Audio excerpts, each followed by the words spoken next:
Hello, everyone, and welcome back to Sightless Fun, a podcast about board game accessibility for people who are blind and visually impaired. I am your host, Ertay, and joining me today, all the way from Australia, is Richard Kenning. Richard will be talking to you about teaching board games, modern board games, to the elderly, and we will also be talking about the accessibility problems they struggle with.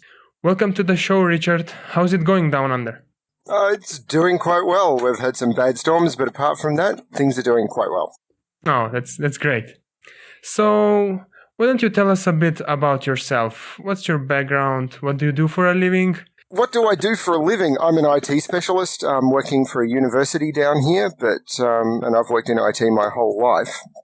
I'm in Melbourne, Australia, and I've been involved in gaming for my whole life. I've been playing board games and role-playing games for over 40 years.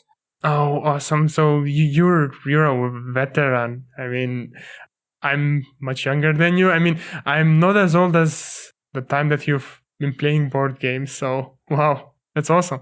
Yeah, about 20 years ago, I got a Atlas Games published a role-playing book with some of my work in it for Dungeons & Dragons 3.5. So, yeah, I've done a lot of writing for conventions around Australia. I've done a lot of work.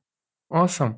And how long have you been involved with teaching the elderly? Like, what made you interested in this? Was it your family, or did you start teaching your parents or some friends' parents or perhaps grandparents? No, it started with my parents. So my parents got me into board gaming when I was a kid, and my father in particular. And I've always been a gamer. And I kind of stopped gaming with them when we never really separated, but we stopped hanging out together as much when I was in my 30s. And a few years ago, after my grandparents died, my father started getting a bit unwell, and he started having problems with his heart, and he's also started having concentration problems. And what I wanted to do is start spending more time with him, and I was heavy into board games, and I wanted to try and uplift his concentration and sort of get the connection that I had with my father that we used to have years ago. So I started taking around some simple board games, and over a period of just a few months, just going around a couple of times a week and playing board games, his concentration improved and his ability to focus on things improved. And it really lifted his capability to do things. He was going from being confused a lot to just being normal, which for a while his doctors wasn't sure was going to happen. And over a couple of years, he was playing heavy Euros. We were playing quite heavy games. Wow. Through the ages, and games like that were games we were playing. We were playing Pandemic Legacy Season 1 when it came out. And his doctors were surprised that he turned around. So that's been an amazing thing, and just continuing that journey with my parents is the main thing I've done with the elderly. But I've done a lot of gaming with other elderly people, both through my parents, through other family members, and the fact that I'm known to game with the elderly as well. Oh, yeah, that's fantastic and pretty impressive. And does he have a favorite game? I think his favourite game is Castles of Burgundy. Early, I think it was 2017, I bought them a copy of Castles of Burgundy as something that they could play together because it was a highly rated two-player game. I played it a couple of times and thought that, if I spent a couple of sessions teaching them in detail and making sure that they understood it, they could play it together. And over the last, nearly 2 years now, they've probably played it 500 times. Oh, wow. Yeah. Wow. Well, they're both retired, so, they're not much else to do. Well, it's not that they don't have much else to do, but they can get up in the morning, they can set up a game of Castles in Burgundy and play it for an hour, and then they do their stuff around the house, and then in the afternoon they'll play another game, and, they just keep playing it. And just every time I go around, which I try and do a couple of times a week, they're talking about, how they've tried different boards. I've bought them all the expansions of the different boards and the different cards and the different tiles. And they just keep talking about how they've tried this and the different scores they get and who does better. And they just love it. I've bought them a whole heap of other games, and they do play other things as well. But I think that's their favourite, particularly my father's. Oh, that's great. I've been looking into Castles of Burgundy myself. I saw it recommended on Reddit. It was a guy who had a blind girlfriend, if I'm not mistaken, and they had met Raudo, if you know the YouTuber that does board game reviews. And they had asked him, like, if there was one game to recommend for a blind person, and he had said, like a more advanced game, not a gateway game, and he had said Castles of Burgundy for sure. So my father was able to play it while he was legally blind. He is no longer legally blind. I was going to go into that later, but that was a game he was able to play if he took the extra time. Awesome. So could you describe your process? Like, do you have any special techniques when teaching board games to the elderly? I do, and the biggest one, I suppose, is taking extra time, being very, very patient and taking the time to explain, including making sure that when you're explaining something that they have both seen and understood it. So normally if I'm teaching a game to just normal gamers, and there's no such thing as a normal gamer. We're all different. But if I'm just teaching at a convention or something like that, say a game is going to take me 5 to 10 minutes, I will normally budget at least twice that if I'm teaching elderly gamers. And that's because of the different challenges that they face. There's always vision problems. There is always hearing problems. There are concentration issues. That doesn't mean that they're not capable of understanding. It means that they, when you explain something, they won't connect the dots as quickly, but they will eventually connect the dots. They will be able to make those connections and be very, very good when they do. It's just that they don't get it as quickly. It's just the standard degenerative stuff that you see with elderly people all the time. Similarly, normally when you're teaching a game, you will give the components to people and ask them to help set up the game. That's harder to do with elderly people because the dexterity problems and shuffling cards is something that they have trouble with. So when I'm teaching, I'm doing a lot more hands-on demonstrating, a bit more like a tutorial, and that all takes extra time. The next thing I do a lot more when I'm teaching the elderly is I will ask feedback questions.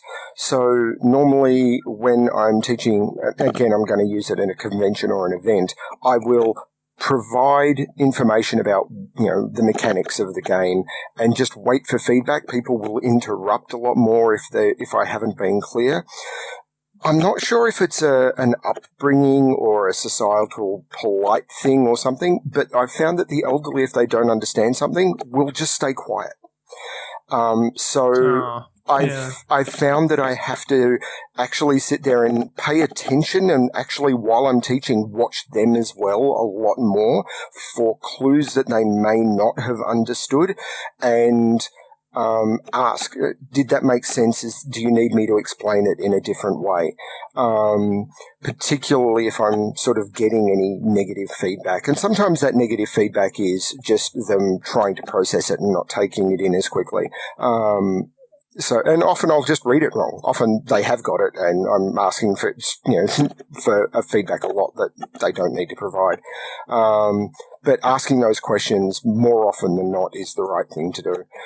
Providing examples is something you do when you teach all the time if you can. You definitely want to do that, particularly if they're vision impaired or hearing impaired in any way. Hearing impaired is a big one because if they've got hearing aids, one of the things that is always awkward is if someone has any hearing impairment and they're using a hearing aid, the hearing aid is really bad at filtering out background noise. They get everything at the same level. So with human with human hearing, you can filter out a conversation and you can focus on one person talking. If you've got a hearing aid, any other noise comes through at the same level and they can't do that filtering, so they can't filter the teacher. So you need to remove distraction. So if someone's on their phone at the table, or if someone else is talking at the next table or anything like that, or, there's a radio on or something, they're not going to get the information well. So you need to remove distraction and do all of that sort of stuff. That's key to making sure that they get things quickly. So handing them, not just showing them components, but handing it to them, doing examples and everything, all this just takes extra time. So allocating extra time for teaching when you're teaching elderly people. And if you've got younger gamers at the table who are used to being taught games at speed, particularly if they're ready for, I'll learn as I go, you do get some conflict that can happen there. But if you can drive it and then set expectations before you go, most of the time it works. You've also mentioned about this in the process part. Could you state a couple of problems that are the most common? So I would say the biggest problem that we struggle with is actual manual dexterity drop. So as people get older, they get slower. You see older people, they just walk slower. Their hands get less dexterous. They are just slower to move overall. And a lot of people just assume that means that they think slower, but they don't. I mean, some of them do, of course, but overall, they are pretty, on the ball most of the time. But because they move slower, everything gets harder. So just maintaining the board state can be quite tricky. So often when I'm playing, again, I'm using my parents as an example because I play with them twice a week. So I've got hundreds of examples of that. I will be the person in charge of maintaining the board because it just speeds everything up. But one of the discussions I've had with a lot of gamers is, their dexterity is down, so you just don't play dexterity games with them. But that's actually not quite right. So do you know the game Crokinole? Yes. Yeah. So Crokinole is, I would say, a pure dexterity game.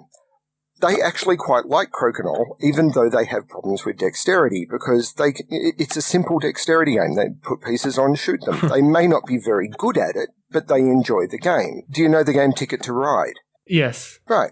They can't play Ticket to Ride.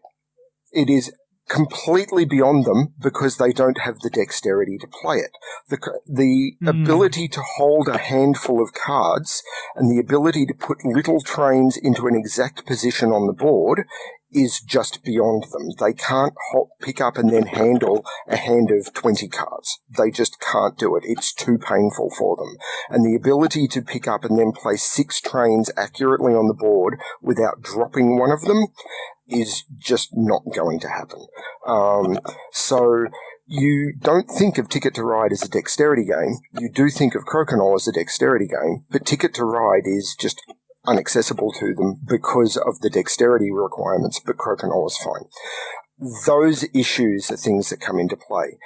One of their favourite games is Istanbul. When we play Istanbul, I manipulate the whole board for them. I'm the one who moves their pieces. I'm the one who gives them their money. I'm the one who gives them the tiles and everything that they get. They maintain their little player board, but apart from that, I do the entire board state because there's too many little fiddly pieces, and if they drop them, then the board is just all over the place. But that's okay. We deal with that. That's just the way it goes. So that's probably the most common problem that we deal with. That was a very interesting thing. I wouldn't expect to have dexterity as one of the most common problem, and then for them being able to play a dexterity game and not something like Ticket to Ride, which is not classified as a dexterity game, but it requires some dexterity to play. Do you think rule books are accessible to the elderly? Have you ever had someone come up to you and say that he's trying to learn a game by himself, or let's say herself, and they're just struggling with the rule book? Do you think the rule books, the instruction manuals, are written in a way that it is easier to understand for someone that's older? I would say most of them are okay, but not great. And then there are quite a few that are awful. There are certain things that are helpful, and then there are many that are just terrible. So anything with bad contrast, and I imagine this is something similar to what you encounter. So if they're not black on white, they are going to be terrible. So when you get things that have got red text on black or yellow on white, they are almost always bad. When you get the big unwieldy rulebooks that have been shaped the size of the box, particularly in an oversized box, they are bad. When the rulebooks are glossy, that is almost always a problem for them, because they're hard to handle, and often when they're positioning light to make them easier to read, all they get is glare. They're just awful. It's just horrible. And then you go, okay, we'll just load a PDF of the rulebook up, and quite often the PDFs are badly designed so that you can't do any of that. But beyond all of that, which are similar to problems I'm sure you've mentioned in other episodes, the number one problem that we encounter in rulebooks is not having a good component list. And this goes back to the dexterity issue. The biggest problem we have when they're playing is they're helping set up, or they're helping pack up, or they're moving their bits around and they drop something and it falls on the floor. And this will happen, I would say, 50% of games that we play, if not higher. So a piece gets dropped, a card gets dropped. And we're wanting to confirm, what are the bits that we should have? And there's no good component list. If there's no good component list, they start worrying that we've lost something. And if you can't just go to your rulebook and open it up and therefore say, we need to have this many of this component and do a quick count, it's almost useless. Yeah, that's horrible. And it causes them panic, because all of a sudden they've got no easy access to a component list. And when you've got people who drop things, that's just awful. And I've had discussions with publishers via Kickstarter or on Board Game Geek saying how, you're putting a component list in, and they're saying, there'll be a thing on the bottom of the box. And it's like, well, that's not helping if we're packing something up and someone's dropped something on the floor. And they say, tough. No, help these people. Right, yeah, and it is not just the old, it's also for us. I mean, the young people, I always get confused, I've had experience with that myself, so yeah, I see what you're saying. Before moving to visual accessibility, and that's our podcast is all about visual accessibility, if I was an old man who has never played board games before, and I was interested in finding more about modern board games, what game would you recommend to be my first game? Honestly, I would probably start I would ask a couple of questions first, based on when you haven't played a modern board game before, have you played any board game before? Have you played dominoes or anything like that? And then I'd ask a couple of questions around, do you have problems with your hands? Do you have problems with color blindness? Do you have problems with your vision, and everything like that? Because the game that I've had the most success with introducing old gamers to board games is Quirkle. I don't know if that's a game that you're aware of. I have seen it, but haven't played it myself. Yeah, so it's a bit like dominoes, a bit like Scrabble. It's a bunch of tiles with coloured shapes on them, and you are trying to make sets of shapes, and you score points on it.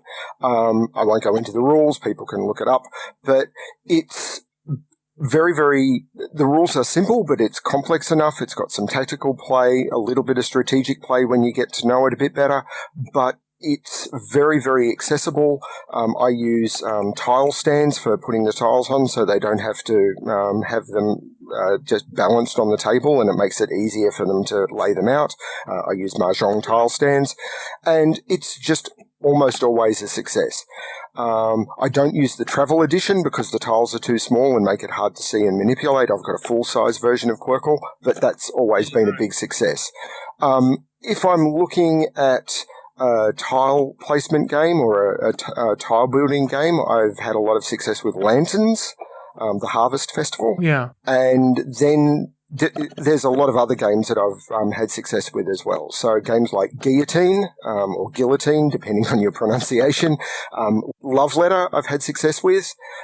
Fuji Flush, which is a fairly new, it's about 2 years old, little card game, has worked well in larger groups with some older gamers. So if there's a group of 4 or 5 new gamers, that's a really good one to keep the whole group involved. And moving into worker placement, Stone Age has been really good as well. That's a good intro worker placement game. A little bit fiddly, but not too fiddly for most of them. The next games that I've often used is, if they're interested in co-ops, I've used Flashpoint before because everyone gets the concept.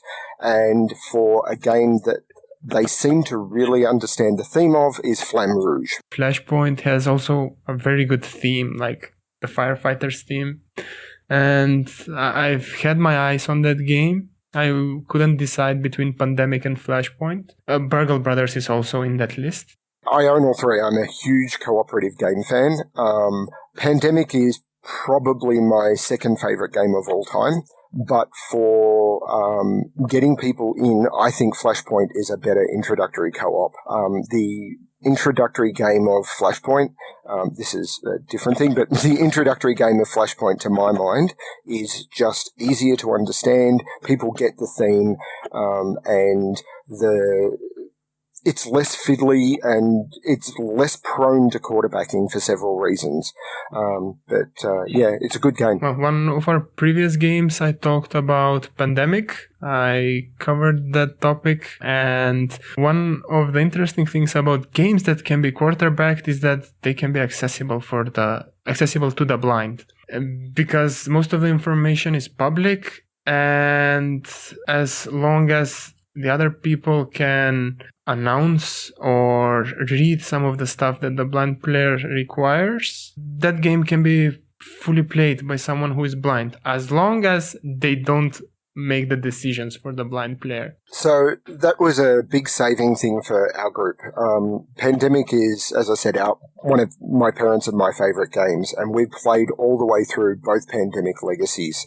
Earlier this year, my father had cataract surgery. He is legally blind in one eye and has been his whole life, and he had cataracts getting worse in his other eye. And they didn't want to do the surgery because if anything went wrong, and there's a slim chance something will go wrong, because he is fully blind in one eye, that would mean he loses all of his vision permanently. So they were waiting until his vision was very, very bad before they would do the surgery. Normally they will do it because if something goes wrong with one eye, there's always the other eye. And he didn't have that. So we played Pandemic Legacy, both of them, while he was basically fully blind. He had 5% vision in one eye and was below 50 in the other. And near the end of season 2, he was at, I think, 25% in his good eye. And that's the way we did it. He would take time. He would slowly look around the board. We would narrate everything. We would read things out for him. We would make sure that all of the information was available. Yeah, and well, with Pandemic, it's interesting that the more you play it, and if you have some kind of knowledge in geography, like spatial awareness of where the cities are located, the more you play it, the more you memorize how many moves you need to get from one place to another, and it's interesting like that. I really enjoy Pandemic. Unfortunately, my group is not into co-op games, so I can't play it as much as I would like to, and because of that reason, I haven't purchased Legacy Season 1 yet, because I don't have a group that will commit the time to play it fully from start to end. And yeah, I hope I can find someone soon that is interested in co-op games and give that a shot. Would really like to play that game. I wish you luck. It's one of the best gaming experiences I've ever had. You mentioned that poor eyesight is a very common problem, starting with your dad and how you were dealing with. Would you have any guidelines when teaching someone who has vision impairments, like anything special to pay attention to? So what I would do, and the main experience I've had with this, I have to admit, has been with my father. Has been while I would be teaching, I would hand him cards and I would hand him components to make sure that he was both visually and tactilely aware of the components. So that he was aware of all of those. I would make sure the area was well lit. So not just, the one light from above, but try and get some lights from the side and if need be, give him a personal lamp or something like that. Removing distraction, as I think I mentioned before, is a big one. Just get rid of phones, get rid of background noise, and all of that sort of stuff as much as possible, because that's just a killer. The minute there is, a lot of movement in their peripheral vision or any of that sort of stuff, he could see that there was movement there, but he couldn't tell what it was, so he'd have to stop and look and see what it was, which would change what he was paying attention to, and it'd slow everything down.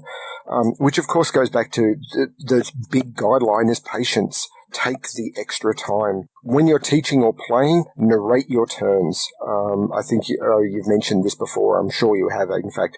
Narrate your turns. Say what you are doing, and even better, be clear when your turn is done, and then when it is about to be that person's turn, if there is an important board state, mention what that is.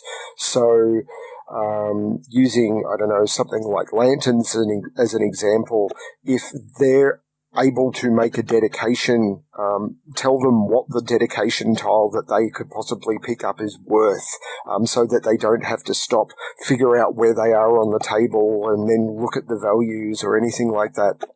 Just tell them. If they are possibly wanting to do an exchange, tell them what lantern cards are available. That's information that they could get for themselves.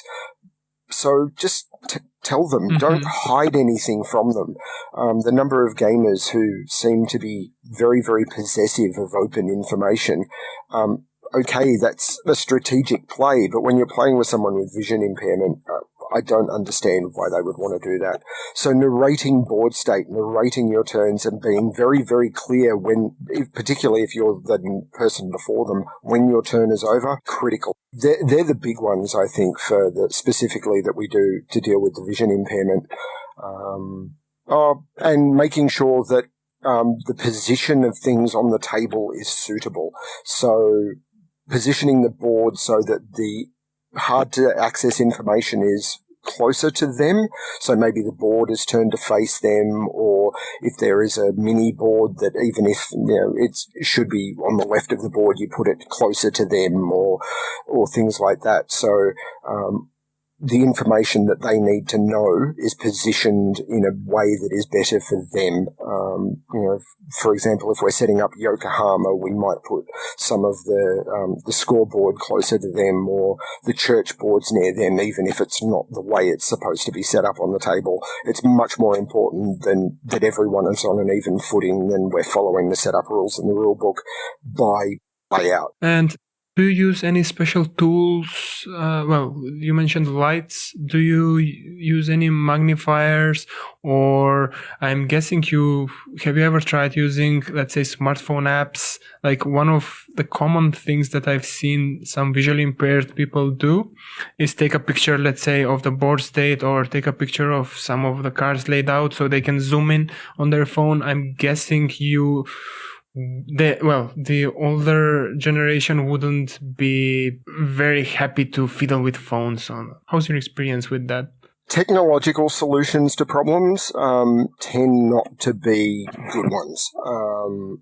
So having smartphone apps or computer-based apps to board gaming issues, I don't think is something that would ever work. I remember...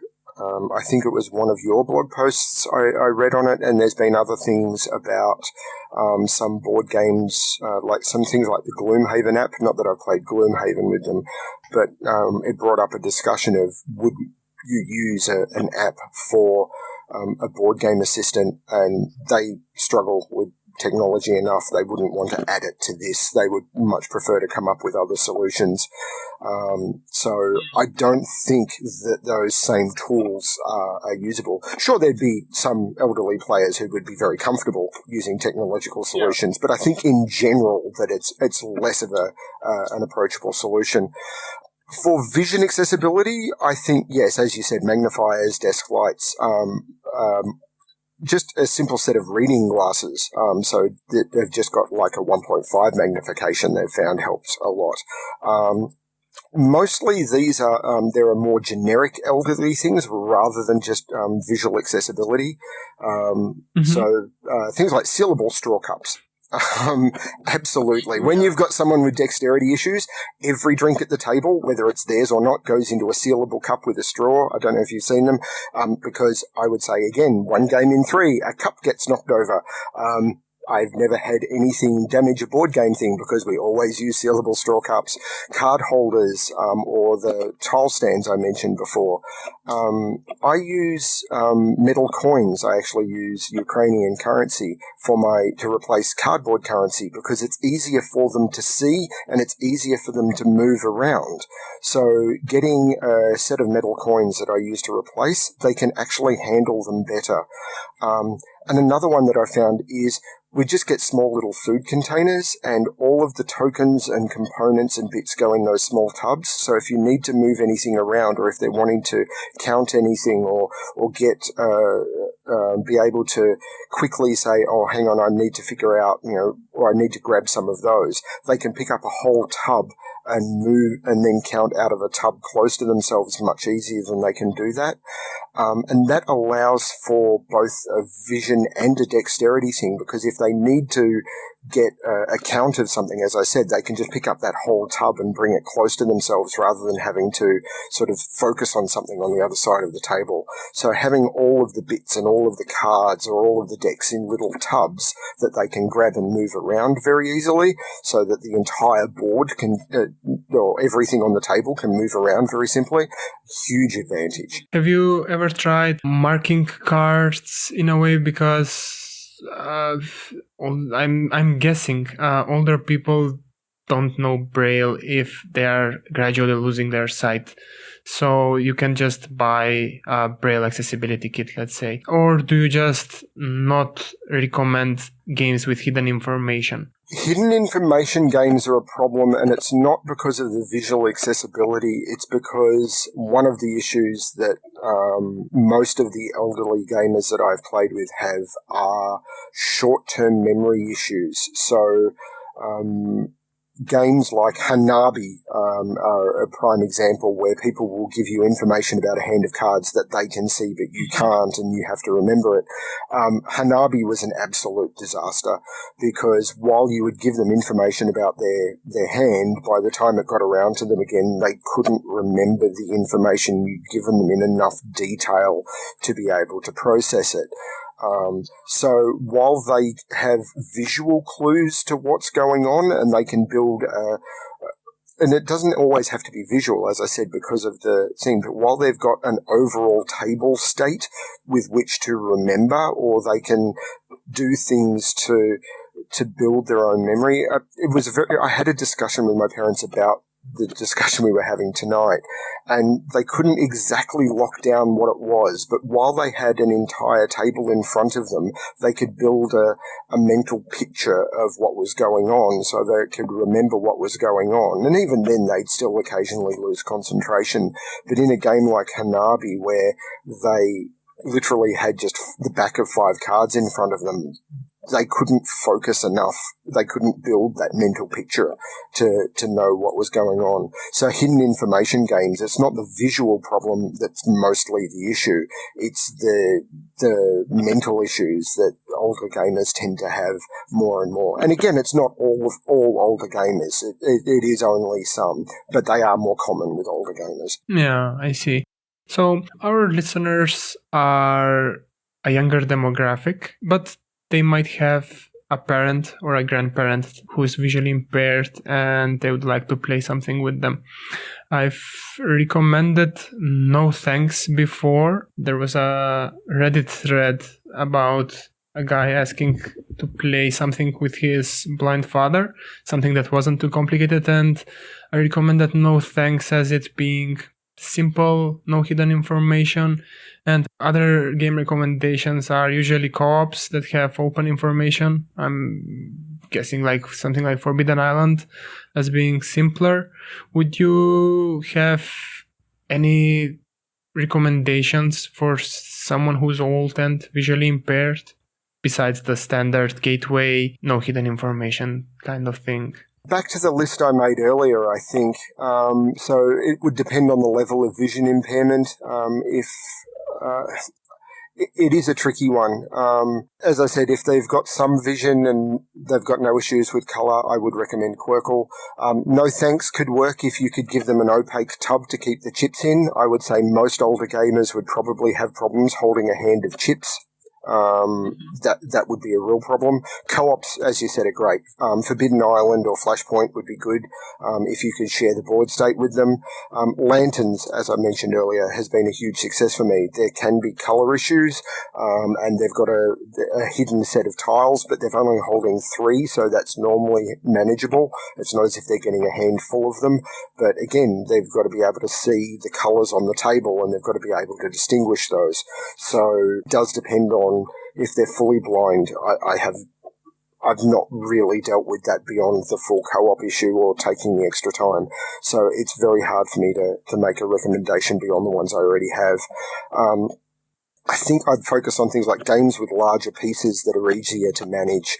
So don't involve shuffling a lot of cards. Deck builders can be a problem with people with arthritis or shaky hands.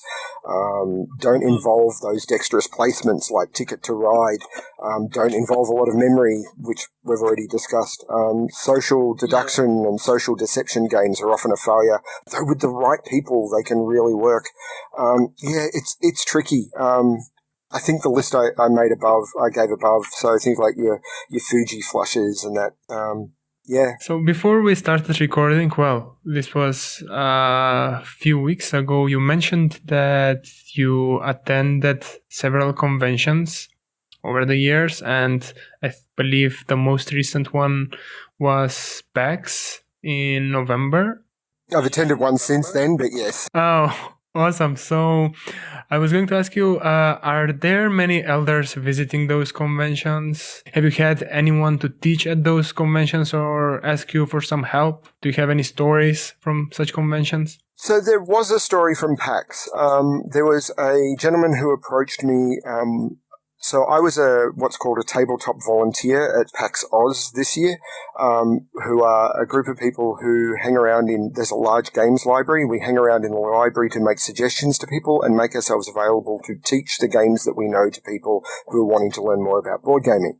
I had someone approach me wanting to learn how to play Stone Age, and he mentioned that he had been trying to get his father into board gaming. His father was, I believe, in his late 70s, and he'd had trouble teaching his father board games. English wasn't his father's first language. I only speak English. And it had been a real challenge for him. And I said, I am quite experienced at teaching old people games. I am prepared to do this.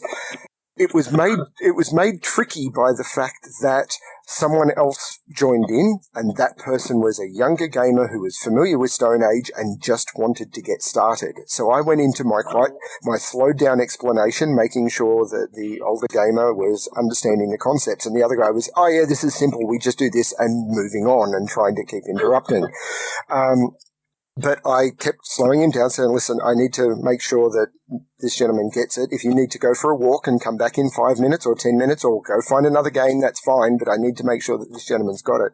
We took about 15 or 20 minutes to teach Stone Age, which is a little bit longer than normal, which is fine. And then we played, and I kept offering him assistance through and helping him out and everything. I was focusing much more on teaching him than I was on playing myself. At the end of it, about an hour later, the young guy came up and said this was the first time his father had actually said that he got the game all the way through. He didn't do great because he never really gotten into the style of game before, but he understood what he needed to do. He understood how all the mechanics worked, and he actually, at the end of the game, turned around to his son and said, can we please buy this? Oh, nice. And he wanted to play more of it. So that taking the extra time and sort of using that experience, I think, was just a huge success story. And the kid was rapt. He was just so happy that he'd found someone who was able to, explain to his father, even though I had this huge language barrier as well, to make that work. And if it wasn't for the other guy I understand where he was coming from. He just wanted to sit down and play Stone Age. But, that was an interesting and stressful experience in a room full of, 4,500 people, because PAX is a very large convention with a lot of video games and everything. That was a morning. That's awesome. Well, I got the father wanting to play more, and that's the success story, yeah. Do you see older people at those conventions? It depends on what you classify as older gamers. There's a lot of people in their 50s, in Australia, which is the only experience I've got. There's a lot of people in their 50s, of course, because they're the ones who, I've been gaming with for 30 or 40 years, have just continued gaming. So the people I saw at conventions back in the 80s are still at conventions now in, 2018. There's a few people I would say now are in their early 70s, and again, it's a lot of the same people who I saw at conventions back in the 80s. The late 70 and the early 80-year-olds you don't see a lot of, so they are quite rare. Though we do regular board game meetups in Melbourne, and we have groups that run at libraries, and quite often there's a group of old ladies who saw this thing and they come along and say, we play Mahjong every week, and they've started coming along, and they'd never played anything like modern board games before, and they started coming along about 4 or 5 months ago, and now they turn up every month and want to see what these new games are. So we started playing Ink and Gold with them, and then we introduced them to a couple of other things. I haven't been able to go to that meetup for a few months, but some of our friends have been introducing them to new games, and Stone Age, I know, was one of them, and just playing games with them and introducing them to new things. And, we're not just making them welcome and letting them sort of pick the level that they want to advance at. And it's just fun. So slowly but surely we're seeing older gamers. A lot of it is just, gamers who've been in the scene for a long time getting older. But sometimes we are seeing new old blood coming. Yeah. Before we wrap up, is there anything else you'd like to add or anything you'd like to ask me? I think the big thing is if anyone has got older family members that they want to, who have expressed interest in board gaming, or if you're a younger gamer and you've got, grandparents or parents who have said, so what is this about? Give it a try. The biggest thing you can do is be patient. Be prepared to spend more time than you normally would teaching younger people, and don't go in expecting them to play your heavy war games or your heavy Euro games or your heavy thematic games straight off the bat. Find something that's appropriate. A good introductory game that isn't going to be information overload. Something a little bit gentler. Not just gateway games, but things that, as I mentioned earlier, don't have the two large pieces, don't involve shuffling a lot of cards. What we consider to be a gateway game doesn't necessarily mean gateway to them. And as I said, I made the list above your Quirkles. Fuji Flush is shuffling, but not in the same way. It's just shuffling at the start. And make the experience more about spending time with them more than it is about playing the game with them. So not social deduction games, but make the game more a social experience. If it's all about playing the game rather than about spending time with them, it's probably not going to work the way you expect it to. But if you can incorporate the game into spending time with them, you'll find that I found that that's when they get much more into gaming, and it will over time evolve. Right. In case some of our listeners would like to contact you, is there any way they can reach you via email or social media that we can also post in the show notes? Sure. I can be reached via email on richard@elindal.net. That's ELINDAL.net. Although the best way to reach me is probably via my Board Game Geek handle, which is Bremic, BREMIC. Mr. Richard Kenning, thank you very much for spending your evening with me. It's a Friday, and I hope you have a great weekend. It was a pleasure having you on the show. It was wonderful to be here. Thank you very much for giving me the opportunity to talk about this. Yeah, this was a very informative conversation for me, and I believe it will be for our listeners. I hope you made some of them try a game with their parents or perhaps grandparents. Thank you. Thank you very much. If you have any questions for me, you can contact us via email at sightlessfun@outlook.com, or you can also reach us via Twitter at sightlessfun. You can also check out our website at www.sightless.fun. Thank you very much for listening, and remember, you can still have fun while being sightless.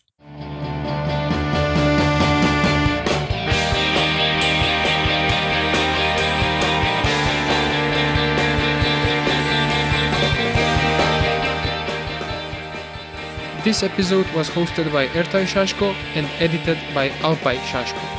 We'd also like to extend our special thanks to Fighting Windmills for allowing us to use their music in our podcast. You can find them at fightingwindmillsmk.bandcamp.com.